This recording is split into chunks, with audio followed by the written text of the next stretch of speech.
تو بادشاہ اور ملکہ اس کے پاس آئے اور سلیمان جو کہ عقلمند شخص تھا وہ تخت پر بیٹھا، اور خداوند نے اس کے ساتھ یہ عہد کیا جو کہ پہلا سلاطین 9:5 آیت میں مرقوم ہے، تو میں تیری سلطنت کا تخت اسرائیل کے اوپر ہمیشہ قائم رکھوں گا، جیسا میں نے تیرے باپ داؤد سے وعدہ کیا اور کہا کہ تیری نسل میں اسرائیل کے تخت پر بیٹھنے کے لیے آدمی کی کمی نہ ہوگی۔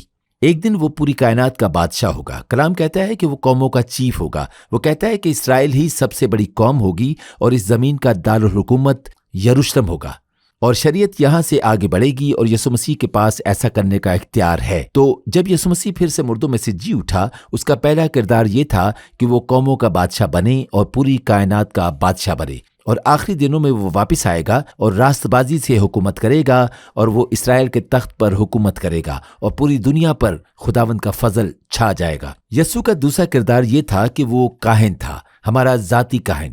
عبرانیوں 5:6 آیت میں لکھا ہے، چنانچہ وہ دوسرے مقام پر بھی کہتا ہے کہ تو ملک صدق کے طور پر ابد تک کاہن ہے۔ یسوع کاہن تھا۔ ویسے اسرائیل میں کاہن ہونے کے لیے یہ ضروری تھا کہ آپ لاوی کے قبیلے سے ہوں اور آپ کا تعلق کاہن کے خاندان سے ہو۔ یسوع لاوی کے خاندان سے نہیں ہے، وہ یہودا کے قبیلے سے تھا۔ تو آپ یہ کہہ رہے ہوں گے کہ اگر وہ لاوی کے قبیلے سے نہیں تھا تو وہ کاہن کیسے بن سکتا ہے؟ یہ بہت ہی سادہ سی بات ہے۔ میلشیزڈیک کے حکم پر کاہن بنا تھا۔ میلشیزڈیک کون ہے؟ میلشیزڈیک بہت ہی دلچسپ شخص تھا جس کا ذکر پرانے عہد نامے میں کیا گیا ہے۔ جب ابراہیم ان لوگوں سے فتح یاب ہو کر واپس لوٹا جنہوں نے اس کے گھر پر حملہ کیا تھا، وہ اس پراسرار شخصیت سے ملا۔ وہ ایک بادشاہ ہے، وہ سالم کا بادشاہ ہے۔ وہ بادشاہ بھی ہے لیکن وہ سالم کا کاہن بھی ہے۔ اس کے پاس دوہرے درجات تھے۔ یہ ایک پراسرار شخص تھا، وہ ایک کاہن اور ایک بادشاہ ہے، اور اسے اس سب کا سامنا کرنا پڑا۔ عبرانیوں 7 اس کے متعلق بات کرتا ہے۔ ابراہیم نے جو کچھ بھی کاہن اور بادشاہ سے مل کر حاصل کیا اس کا 10واں حصہ لیا اور اسے میلشیزڈیک کو دیا۔ یہ اول تو اپنے نام کے معنی کے موافق راست بازی کا بادشاہ ہے، اور پھر سالم یعنی صلح کا بادشاہ۔ یہ بے باپ، بے ماں، بے نسب نامہ ہے، نہ اس کی عمر کا شروع نہ اس کی زندگی کا آخر، بلکہ خدا کے بیٹے کے مشابہ ٹھہرا۔ تو یہاں پرانے عہد نامے میں ہم یسوع کو صلیب پر نجات کا کام کرنے سے پہلے کہانت کا ایک ابدی نمونہ پیش کرتے ہوئے دیکھ سکتے ہیں۔ در حقیقت لاوی کے کاہنوں نے کہانت کے اس طرز عمل کی پیروی کی جس کی بنیاد اس وقت رکھی گئی جبکہ وہ اس دنیا میں موجود بھی نہیں تھے۔ یسوع شروعات میں ظاہر ہوا اور اس نے ابدی کہانت کی بنیاد رکھی۔ اس کا کوئی شروع یا آخر نہیں تھا۔ اب لکھا ہے کہ جب وہ مردوں میں سے زندہ ہوا تو خداوند نے اسے کہا کہ تو میلشیزڈیک کے حکم کے مطابق ہمیشہ کے لیے کاہن ٹھہرایا گیا ہے۔ اس نے کہانت کی شروعات کی۔ عبرانیوں 3:1 آیت کہتی ہے، پس اے پاک بھائیو، تم جو آسمانی بلاوے میں شریک ہو، اس رسول اور سردار کاہن یسوع پر غور کرو جس کا ہم اقرار کرتے ہیں۔ رسول کا مطلب کیا ہے؟ رسول کا مطلب ہے بھیجا ہوا۔ وہ بھیجا ہوا ہے اور وہ ہمارا ذاتی سردار کاہن ہے۔ وہ آسمانوں پر موجود ہے۔ وہ اپنا ہی خون لے کر ایک پاک جگہ پر گیا۔ یہ تمام آیات کلام میں موجود ہیں۔ صرف اس ہفتے ان کا مطالعہ کریں۔ اس نے اپنا ہی خون لے لیا۔ وہ ایک ہی مرتبہ اور ہمیشہ کے لیے مقدس جگہ پر چلا گیا۔ اس نے ہیکل کے پردہ کو 2 حصوں میں پھاڑ دیا۔ ایسا کر کے اس نے ہمارے لیے ابدی نمائندگی اور نجات حاصل کی۔ اور بائبل مقدس کہتی ہے کہ وہ واحد کاہن ہے، خدا اور انسان کے درمیان واحد ثالث ہے، یعنی کہ یسوع مسیح۔ اور یہی وجہ ہے کہ عبرانیوں 7:25 آیت کہتی ہے کہ وہ کسی کو بھی بچا سکتا ہے، وہ ہمارے لیے شفاعت کر سکتا ہے تاکہ ہم مکمل طور پر بچائے جا سکیں۔ اب آپ اور میں پھر سے پیدا ہوئے ہیں۔ یسوع مسیح پھر سے مردوں میں سے جی اٹھا۔ رومیو 8:28 آیت میں لکھا ہے کہ وہ بہت سے بھائیوں میں پلوٹا تھا۔ سب بھائی کون ہیں؟ آپ اور میں ایک ہی روحانی ڈی این اے کے ساتھ پیدا ہوئے۔ ہم اس شاہی خاندان کا حصہ ہیں۔ ہمارے پاس شاہی میراث اور بلاہٹ ہے۔ اگر آپ کو کوئی کلیئرنگ ہاؤس سے بلائے یا فون کرے اور کہے، بگسما صاحب آپ نے ابھی لاکھوں ڈالر جیتے ہیں، اب آپ کو اگلے 10 سال تک $15,000 ماہانہ ملا کریں گے، لیکن آپ کو کچھ کلاسز لینے کی ضرورت ہے تاکہ آپ اس نئی چیز کا انتظام کرنا سیکھ سکیں۔ اب آپ کو یہ سب کچھ کرنے کی ضرورت ہے، لیکن آپ کو مبارک ہو کہ آپ نے یہ جیتا ہے۔ مجھے امید ہے کہ اس کو حاصل کرنے کے لیے آپ میٹنگ میں حاضر ہوں گے۔ آپ یقیناً اس میں قدم رکھنا چاہیں گے۔